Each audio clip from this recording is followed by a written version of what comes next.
Esta historia comienza antes de la destrucción total causada por el diluvio universal, cuando aún existía otra civilización sobre la Tierra, la que hoy convertida en leyenda llamamos la Atlántida.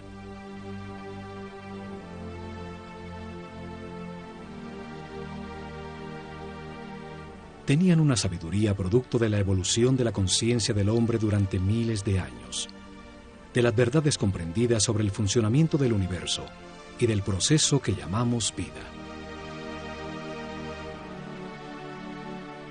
El estudio de las constelaciones les reveló que la humanidad era una unión viviente entre el cielo y la tierra, que las estrellas y los soles la afectaban, formando estaciones, ciclos y ritmos.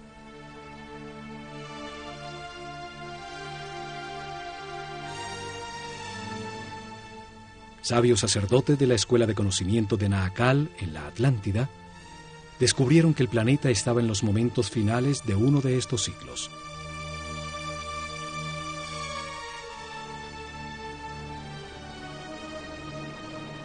Advirtieron sin ser oídos que una catástrofe inminente destruiría las estructuras que organizaban la vida del hombre.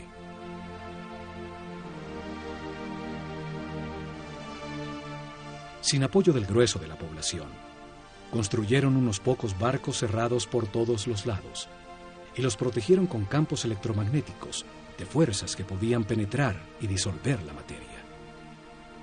Dirigidos por el sumo sacerdote Chiquitet Arelish Bomalites, subieron a bordo con sus familias, unos pocos instrumentos, algunos animales domésticos, y hacia el este se alejaron de la Atlántida. El planeta se estremeció. Los cielos se derritieron y las aguas arrasaron los continentes, borrando casi todo rastro de su civilización.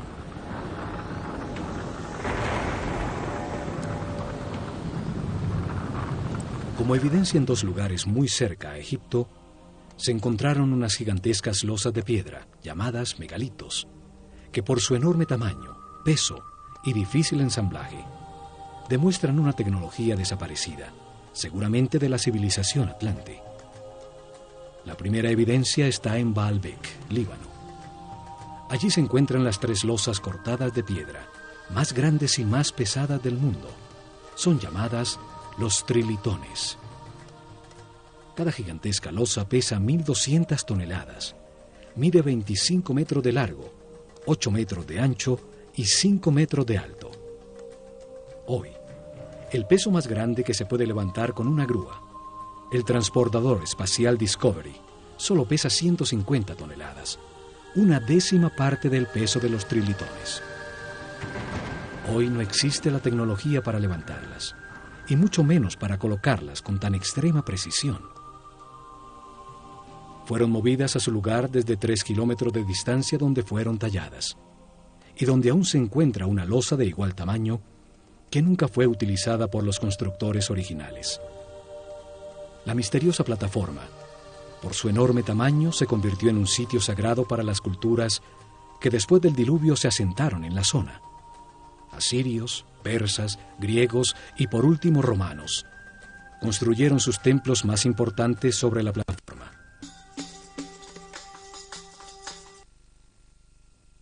En Jerusalén, la ciudad sagrada para 3 religiones. Allí existen otros de estos megalitos, unas gigantescas losas de piedra, cada una con un peso mayor a 800 toneladas. Por su enorme e inexplicable tamaño, también se convirtieron en sitio sagrado alrededor de los cuales creció Jerusalén.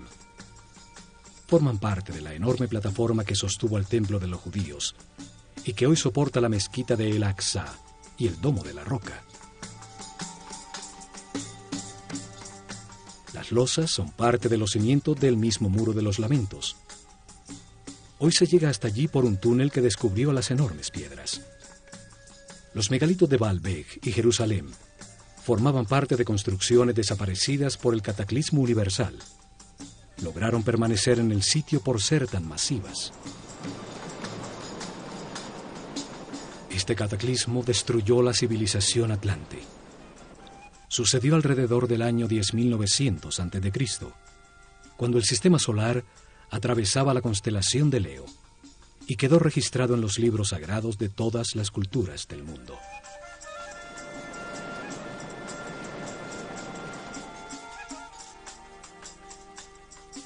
Cuando el equilibrio se recuperó, los sacerdotes sobrevivientes al cataclismo desembarcaron en el centro de la superficie terrestre, en el sitio donde sabían que confluyen las fuerzas telúricas del planeta.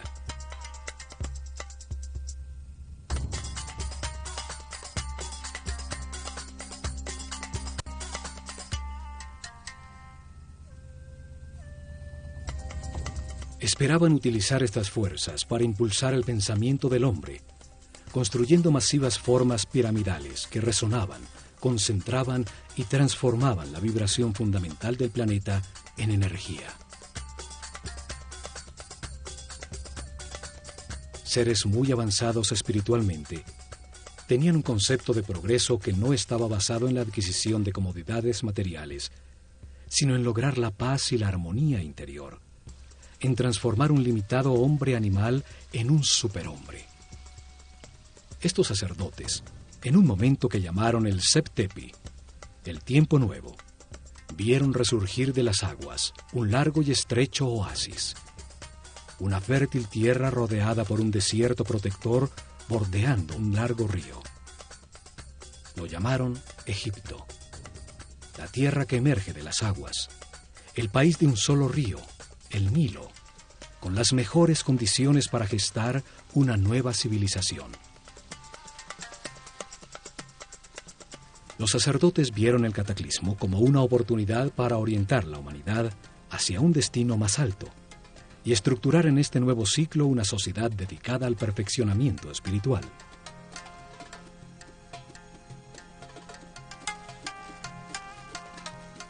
La Esfinge demuestra los enormes ciclos de tiempo que consideraban en sus planes. Su forma de león, con cabeza de hombre, resalta el ciclo comprendido entre la era de Leo y la de Acuario, los tiempos de influencia de la nueva civilización. Veían la vida como un proceso diseñado por Dios, en el que el hombre reencarna sucesivamente para perfeccionarse y ascender en las jerarquías del universo. El espíritu del hombre que no comprende al Creador, ni la razón del universo o de su propia existencia, se encarna en un cuerpo para tener experiencias que le permitan adquirir sabiduría y comprensión. En el sitio donde reencarna y experimenta todo, tiene dos extremos opuestos. Es un universo polarizado y dual, que permite la comparación entre las partes para comprender cuál es verdad. Se aprende al vivir en carne propia el resultado de cada decisión y comportamiento en la vida. El sufrimiento permite entender la felicidad. La angustia permite entender la paz. A lo largo de muchas vidas, de comparar los dos extremos se comprende que lo único verdadero está en el centro, en la neutralidad del amor. A través de la reencarnación, el hombre comprende poco a poco. Se transforma en un ser respetuoso de todo lo que existe. Comprende, acepta que todas las circunstancias, aun las más difíciles, son perfectas, pues son lecciones para el perfeccionamiento espiritual. Vida tras vida, el hombre va ascendiendo de nivel, tiene más información, permanece en paz y armonía, maneja más energía vital, se transforma en un ser tolerante y respetuoso que accede a mayores poderes. Comprende que en el universo dual, en las circunstancias contradictorias, lo único que no tiene polaridad es el amor. El amor es neutro, como Dios. Con el zodíaco de Denderá, enseñaron que este proceso de aprendizaje toma a cada espíritu un ciclo cósmico, 12 eras zodiacales.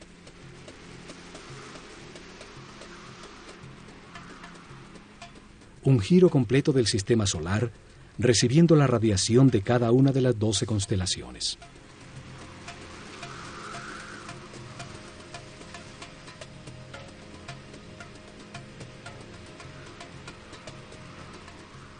Durante estos 25.920 años, reencarna 700 veces en distintos cuerpos, lugares, tiempos, circunstancias, condiciones y personalidades. En cada vida aprende algo distinto. Cada vez nace influenciado de distinta manera por las fuerzas que irradian las estrellas. Así, todo ser vivo cumple un ciclo cósmico, en el que recibe la energía de las 12 constelaciones, la influencia de los cielos que marcan ritmos y producen distintos estados. Conociendo la relación de este proceso de aprendizaje, de las vidas del hombre en la Tierra, con el movimiento del planeta y del sistema solar, a través de las constelaciones, rigieron sus planes por las estrellas. Estructuraron un método para revelar información sobre Dios, el universo y el proceso de perfeccionamiento durante miles de años. Una forma para la vida y para qué existe. Establecieron unas fases para revelar información sobre Dios a su pueblo. Unas etapas que cambiarían con las eras zodiacales en la bóveda celeste. Épocas dedicadas a estudiar cómo Dios creó el universo y luego la conciencia del hombre. Cada fase de la revelación estuvo dirigida por un centro religioso que se construyó a lo largo de la columna vertebral de Egipto, el Nilo. Actuaron como los chakras o centros de transformación y distribución de energía e información al cuerpo del país.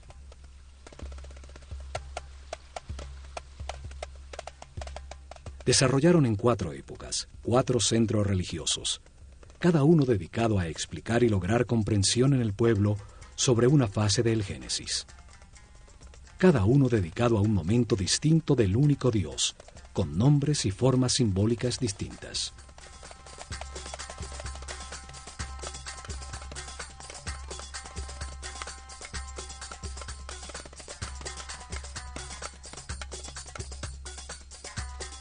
El primer centro religioso fue establecido en Anú, llamada Heliópolis por los griegos, al comenzar la era de Géminis en el año 6620 a.C., en la época predinástica de Egipto. Una era dedicada a la simetría en el arte y en la arquitectura.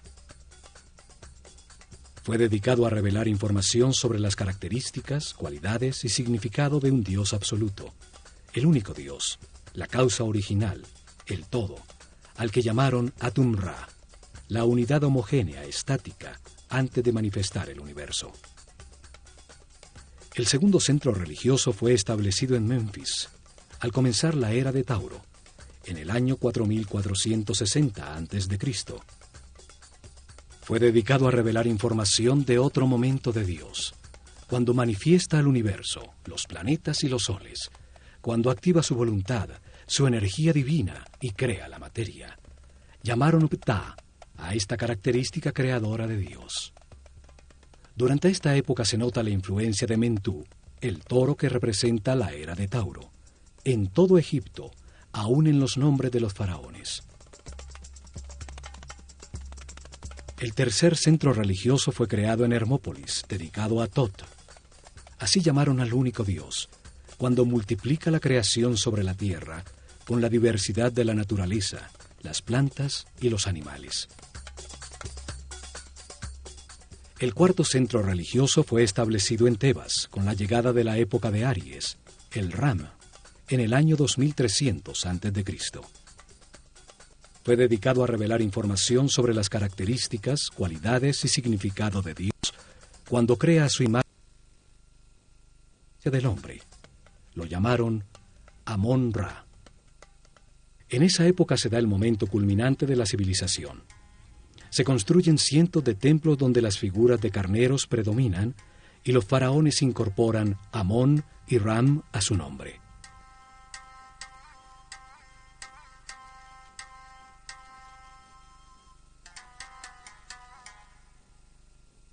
Los cambios de era o constelación zodiacal determinaron la duración de cada fase de la revelación.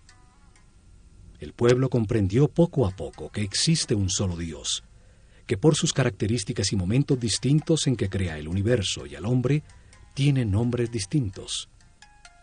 Crearon una escuela de misterios para transmitir su conocimiento, garantizando sacerdotes sucesores de su casta que continuaran el proceso de revelación. Alrededor de los templos y centros religiosos desarrollaron el país. En su interior se dedicaron a transformar a los iniciados en seres respetuosos, capaces de guiar a su pueblo y manejar las fuerzas fundamentales de la naturaleza.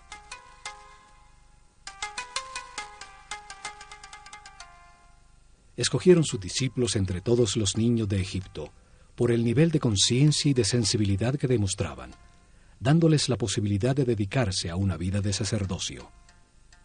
Les dieron información sobre el proceso de perfeccionamiento a través de la reencarnación, sobre Dios y el universo. Les enseñaron ciencias, arte, religión y filosofía. Los entrenaron en ejercitar su autocontrol.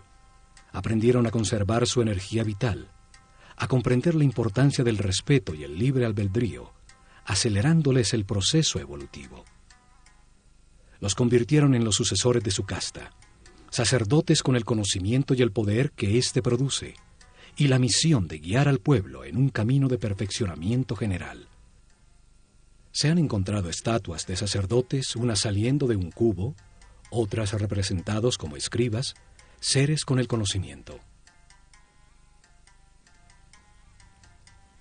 A unos pocos le adicionaron a su nombre la palabra Hotep, que significa sabio, como a Imhotep o Amenhotep, hijo de Apú, como reconocimiento a su sabiduría.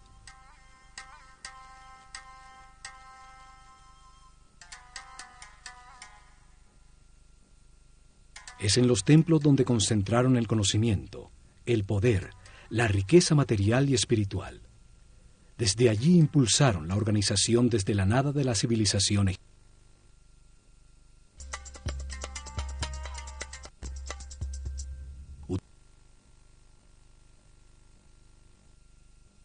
De sacerdotes, que dirigió los destinos de Egipto por miles de años, desde las sombras detrás del faraón.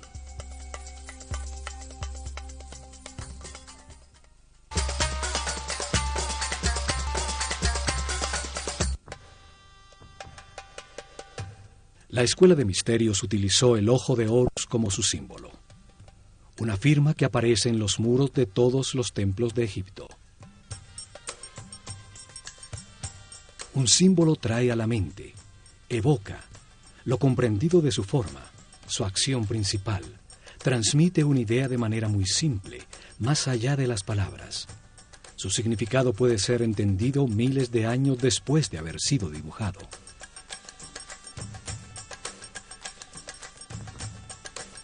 Los ojos son el sentido del sol, el origen de la vida.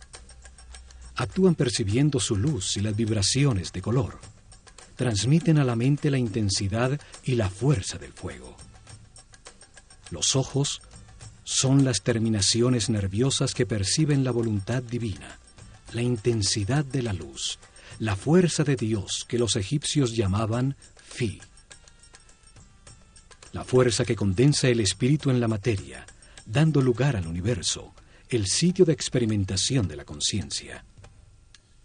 Son los únicos nervios que salen a la superficie del cuerpo y que podemos observar en su funcionamiento vital. Florecen dentro de esferas llenas de un líquido blanco cristalino.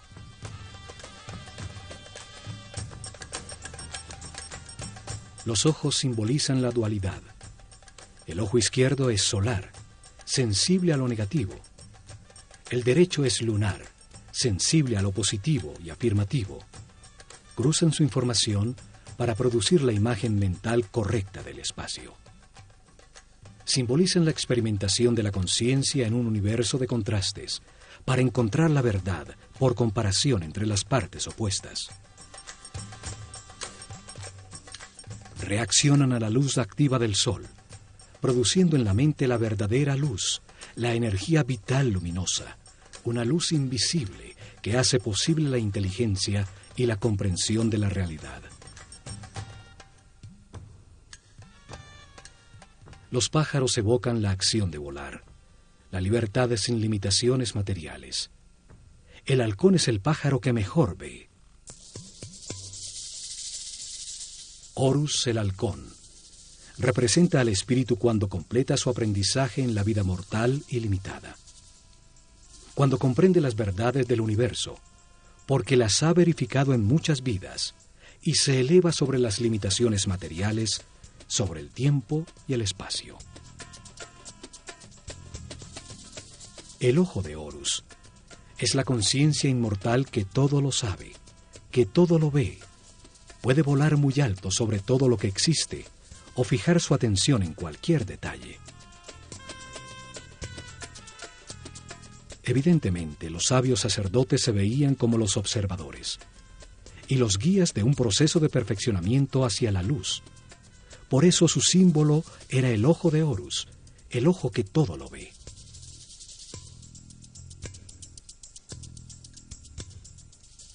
Desde los templos, los sacerdotes del Ojo de Horus guiaron en paz y armonía el perfeccionamiento espiritual del pueblo,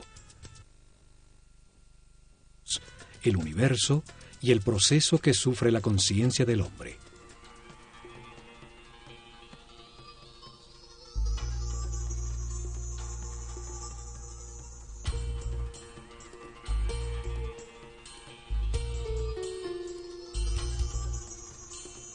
Protegido del exterior por altísimos muros, cada templo era un enorme complejo donde vivieron miles de personas, hombres y mujeres por igual, pues no había distinción de sexo.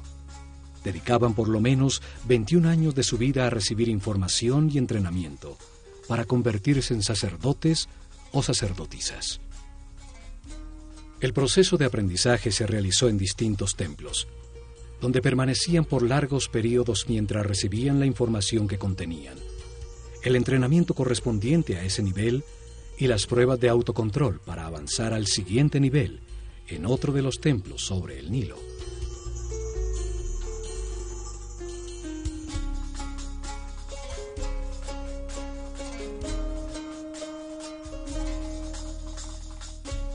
Cada templo fue una biblioteca viva con información especializada.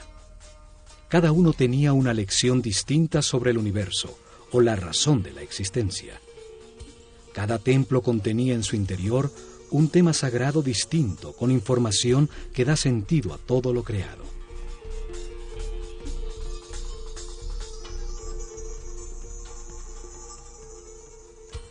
El nivel básico se realizaba durante los primeros 7 años, cuando recibían información general sobre el universo y entrenamiento para manejar los centros energéticos más bajos del cuerpo.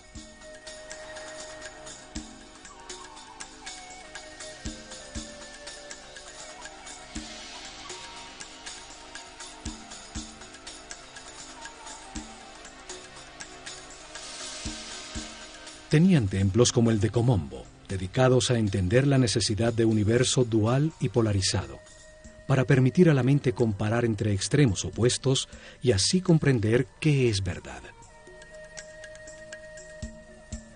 En su interior aprendieron a controlar el miedo a perder, a entender que se tiene lo que corresponde en cada vida, para vivir las experiencias de aprendizaje que se necesitan.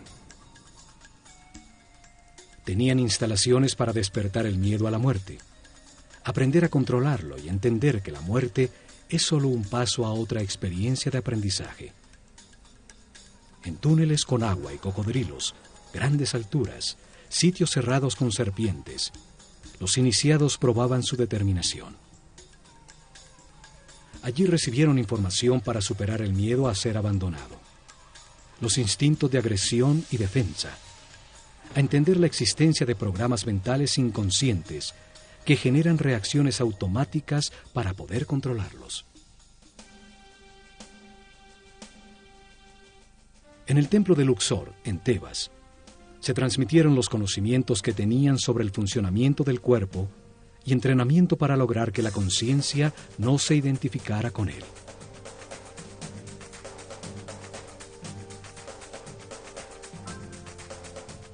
El templo entero era como un organismo humano. Cada salón representaba un órgano con información en sus muros sobre su función principal, el beneficio que el organismo total obtenía al realizarla y su relación con otros órganos.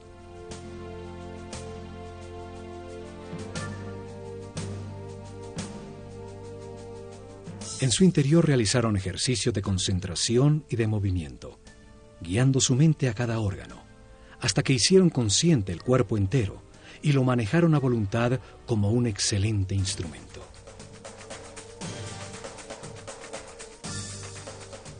Varios templos con sacerdotisas de Neftis e Isis estaban dedicados a transmitir información y entrenamiento sobre las percepciones físicas, las emociones y deseos carnales del cuerpo, su diferencia con las emociones superiores, la intuición y la inspiración. Aprendieron a transmutar las pasiones y las sensaciones del cuerpo con el poder del espíritu, a elevar su conciencia y su vibración vital, a solicitar y canalizar la energía e inspiración de espíritus en planos más evolucionados para despertar su creatividad. Muchos templos como el de Hathor, en Dendera, estaban dedicados a las ciencias, a la astronomía, a la astrología y a las matemáticas. En su azotea se dedicaron a registrar los cielos, a entender las distintas energías que emite cada constelación y los efectos que produce.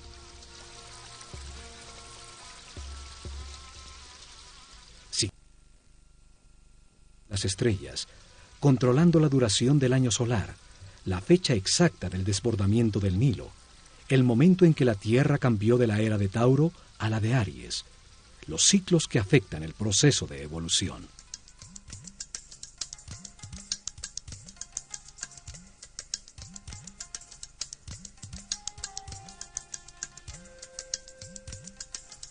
Luego de recibir información dirigida a la razón y entrenamiento para controlar sensaciones, emociones y pensamientos, dedicaban otros 7 años al lado derecho del cerebro, a la inteligencia del corazón, a encontrar la diferencia entre el pensar y el meditar.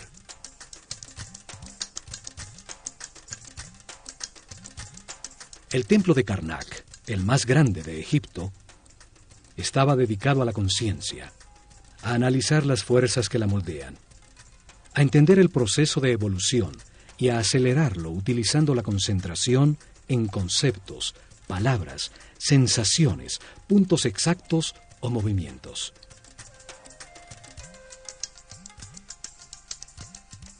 Aprendieron a concentrarse en sí mismos, a diferenciar entre el yo superior y el ego, a identificarse con un ser u objeto externo hasta sentir y transformarse en lo que se piensa.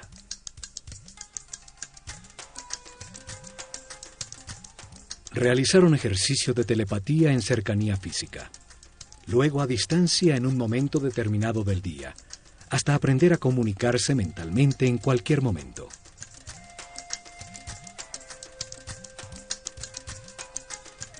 Recibieron información sobre el tiempo y entrenamiento para vivirlo como un eterno presente.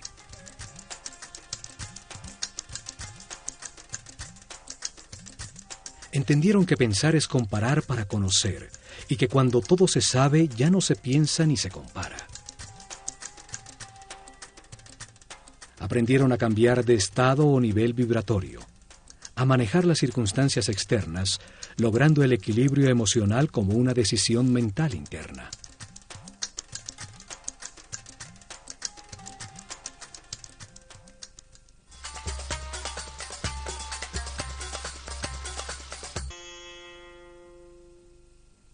Cada templo contenía 3 niveles de información.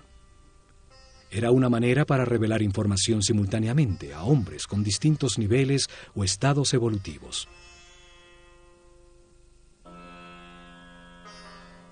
El primer nivel transmitía información básica dirigida al pueblo. Cada templo contaba una sencilla historia llena de símbolos y personajes fantásticos. Un drama sagrado fácilmente comprensible. Las ideas eran expresadas como mitos en forma de historia.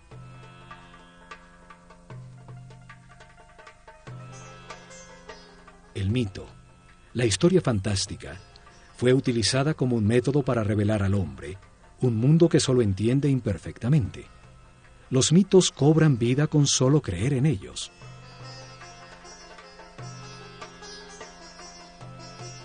Inventaron personajes con características simbólicas, con formas que traen a la mente su función y actividad principal, que participaban en sencillas historias, parábolas que cuentan verdades sobre la naturaleza humana, sin lo árido o lo abstracto de la filosofía o la metafísica.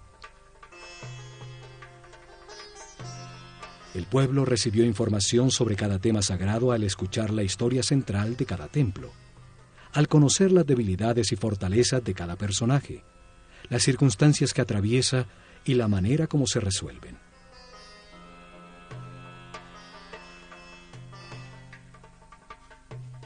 Utilizaron un segundo nivel de información dirigido a los discípulos, seres con un nivel espiritual más elevado, y a los que se les explicaba directamente el mismo tema sagrado, de una manera más concreta y profunda.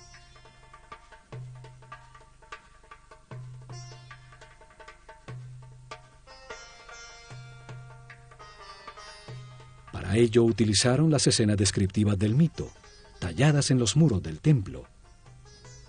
Se les explicaba cada personaje, lo que simboliza en el universo, la parte del proceso de perfeccionamiento que representa, el porqué de su forma, su comportamiento y su función principal.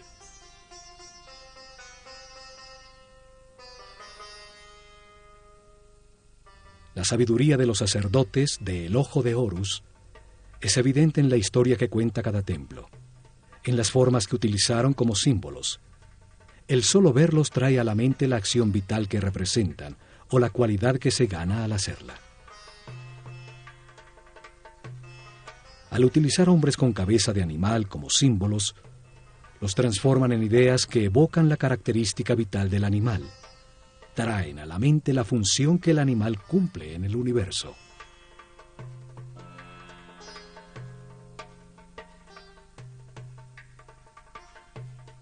Un hombre con cabeza de chacal adquiere sus características, su instinto de orientación en el desierto.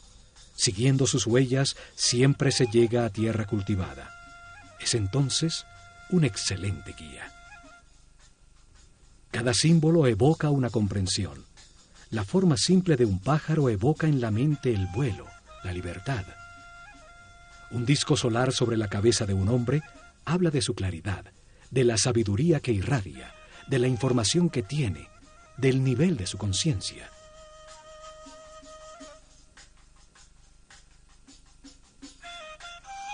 Estudiaron detenidamente los animales e insectos. Así recolectaron un profundo conocimiento sobre su vida, sobre su actividad principal, sobre sus características vitales, los hábitos que desarrollaba para lograrlo, su dieta alimenticia, la duración de su gestación, sus hábitos sexuales, el sentido principal de su existencia.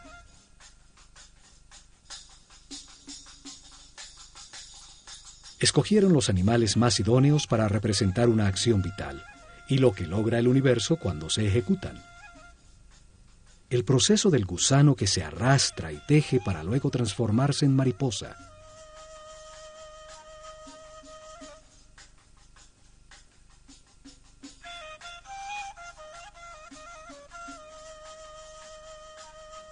Entre todos los pájaros, el halcón es el que mejor ve.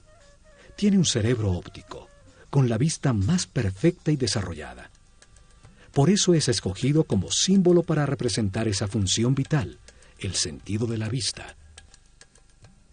Una figura humana con cabeza de halcón es un ser que todo lo ve, que domina el panorama, viendo perfectamente cada uno de los detalles en los que enfoca su atención.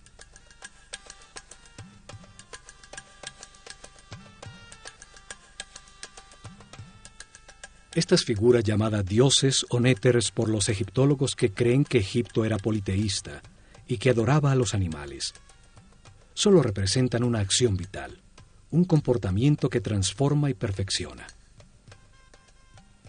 Cada acción importante de la vida tiene un símbolo que la representa. Comunica la transformación que ocurre en la esencia del individuo que la ejecuta, lo que se obtiene. Un par de brazos indican adoración. Unas piernas, la acción de caminar. Una boca, la acción de hablar.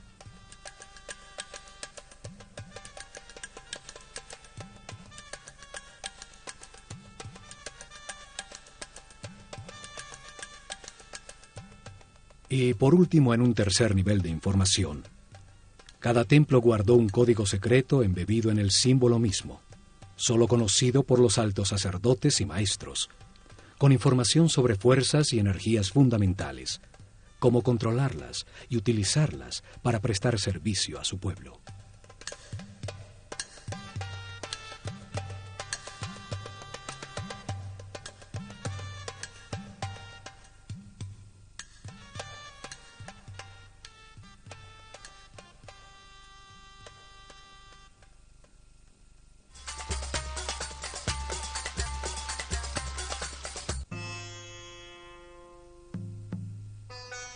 En templos como el de Horus en Edfu, el sumo sacerdote dirigió a los discípulos más evolucionados a desplazar su conciencia en el tiempo, abriendo el inconsciente para revivir y comprender las vidas pasadas en su proceso de reencarnación.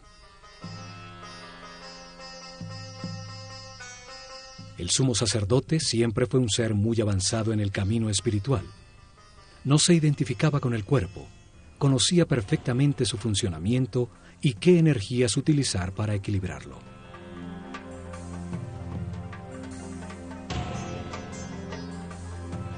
Controlaba desde su centro nervioso en la corona el más alto nivel de energía vital.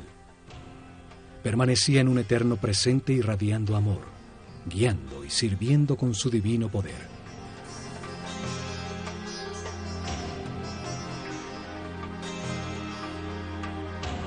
La materia solo recibe, se contrae.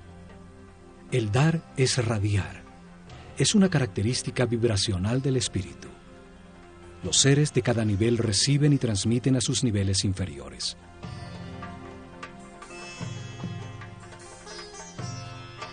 En sus salones entendieron que la realidad está compuesta de 7 niveles de energía vibracional, 7 corrientes energéticas con 7 distintos niveles de poder o fuerza.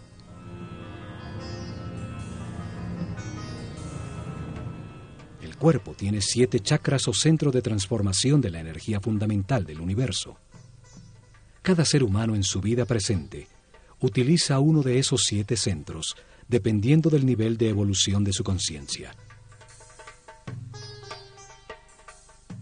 A mayor comprensión del universo, más respeto, más alto el chakra o centro nervioso que utiliza para transformar la energía. Mayor cantidad de energía procesa diariamente y más poderes trascendentales tiene. El sumo sacerdote podía controlar las fuerzas fundamentales por el altísimo nivel de energía vital en que permanecía su organismo.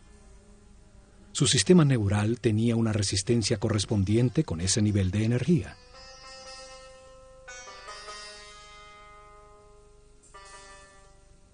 Así, en todos los templos de Egipto, los iniciados recibieron información y entrenamiento. Aumentaron paulatinamente su nivel de energía vital y de manera correspondiente el nivel de resistencia de los nervios de su cuerpo.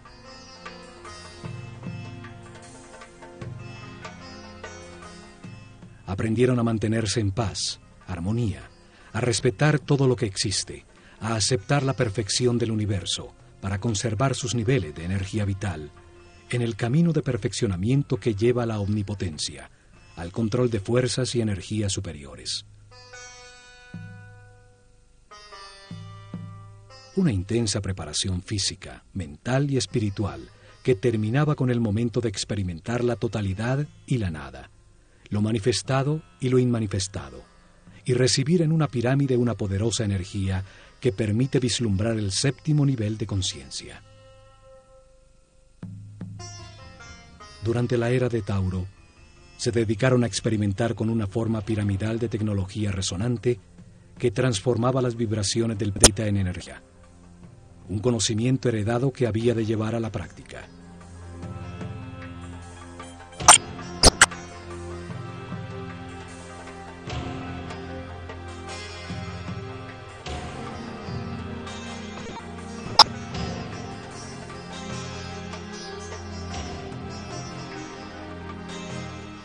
Colocaron masivas formas piramidales que pesaban millones de toneladas en puntos neurálgicos sobre la malla electromagnética del planeta. La masa piramidal, que contenía millones de partículas de cuarzo, vibraba con la Tierra, produciendo energía por la fricción de sus moléculas, en un fenómeno que hoy llamamos piezoeléctrico. Construyeron muchas pirámides, hasta llegar al modelo que funcionaba perfectamente en la pirámide de Keops. En sus corredores, galerías y cámaras, transformaron esa energía en sonido, haciendo vibrar en niveles cada vez más altos el iniciado física, mental y espiritualmente preparado. Esta fuerza otras dimensiones, logrando estados especiales de conciencia. Con esta ayuda externa, los iniciados vislumbraban el séptimo nivel de conciencia. Regresaban recordando el éxtasis obtenido, las verdades verificadas, para transmitirlas a sus compañeros con sus palabras y acciones. En sus meditaciones posteriores obtendrían nuevamente ese estado de unidad sin movimiento, hasta que se consolide esta situación definitivamente y se encuentren de manera permanente en estado de Dios hombre, siempre radiando energía positiva de amor.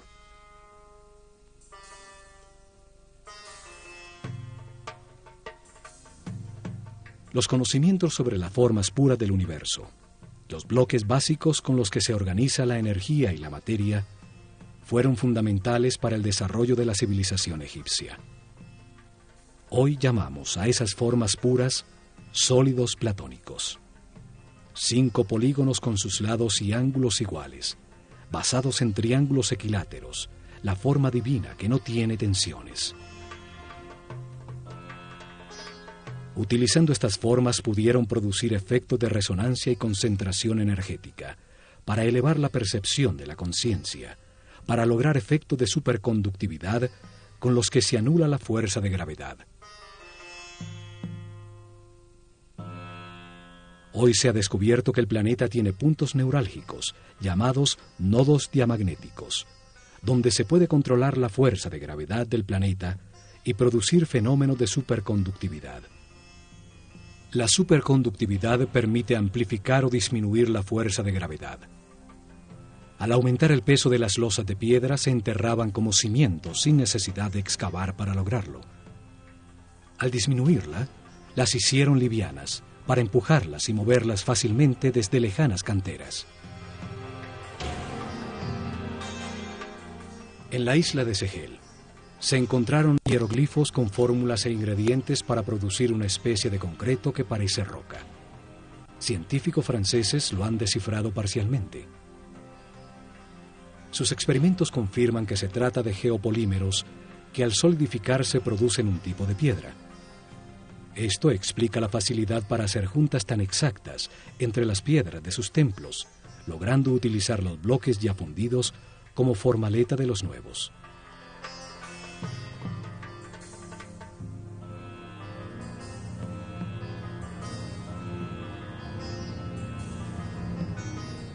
Pero lo más importante fue su visión de que la vida es un proceso diseñado por Dios para ampliar la conciencia del hombre. Que el espíritu del hombre se encarna repetidamente en un cuerpo para comprender la armonía por los resultados de sus decisiones.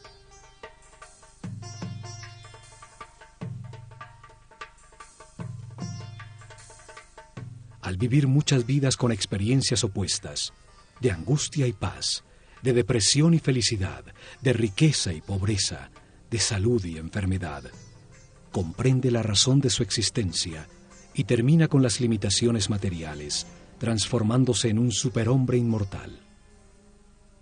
Un ser que no pierde en la muerte la conciencia o la información acumulada.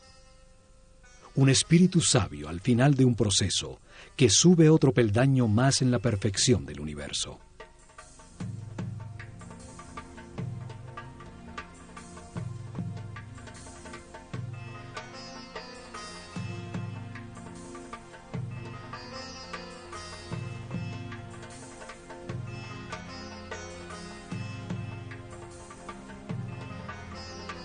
El hombre reencarna muchas veces. Al principio su animalidad es dominante. La intolerancia y la agresión determinan una vida de sufrimiento. Poco a poco, se satura del dolor y al buscar remediarlo deja de atacar. Encuentra la paz y con ella altos niveles de energía vital.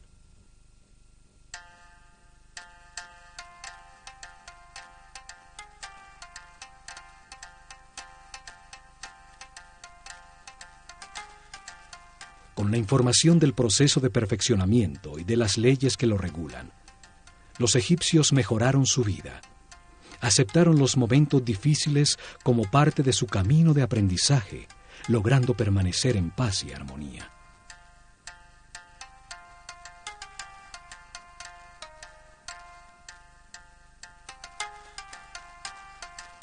Los templos se revelaron como hombres en un mundo de dolor.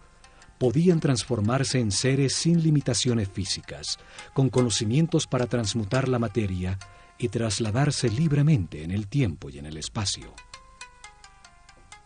En medio de las contradicciones de cada vida se aprende algo, y se renace un poco más sabio.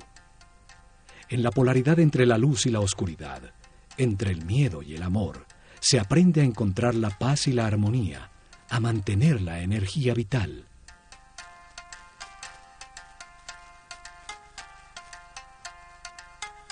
Al experimentar en carne propia los tormentos y la angustia que producen la ira, el odio, el rencor o la venganza, se comprende el valor de la armonía. Al comprender que cada decisión produce paz o sufrimiento, se puede pasar del infierno de la vida al cielo de la misma. El pueblo entendió que todas las acciones de la vida diaria, pescar, sembrar, cosechar, son una manera de acercarse a Dios, de ser más perfectos cada día. Lograron una comunidad en paz y una felicidad tal, que cuando el historiador griego Heródoto visitó Egipto en el año 500 a.C., no pudo menos que afirmar: de todas las naciones de la tierra, los sanos y religiosos.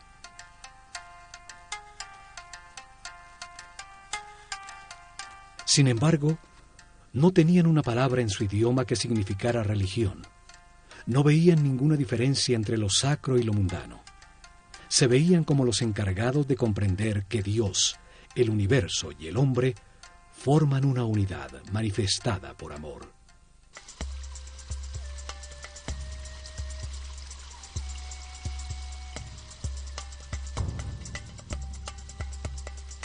En estos programas del Ojo de Horus, veremos el mensaje que los egipcios transmitieron en sus templos, que todos los hombres avanzan por un camino de perfeccionamiento que toma muchas vidas. Unos están más evolucionados que otros, pero todos llegarán a la inmortalidad y a la conciencia permanente, solo aprendiendo a ser flexibles, a aceptar las circunstancias y a respetar a todos los seres que nos rodean.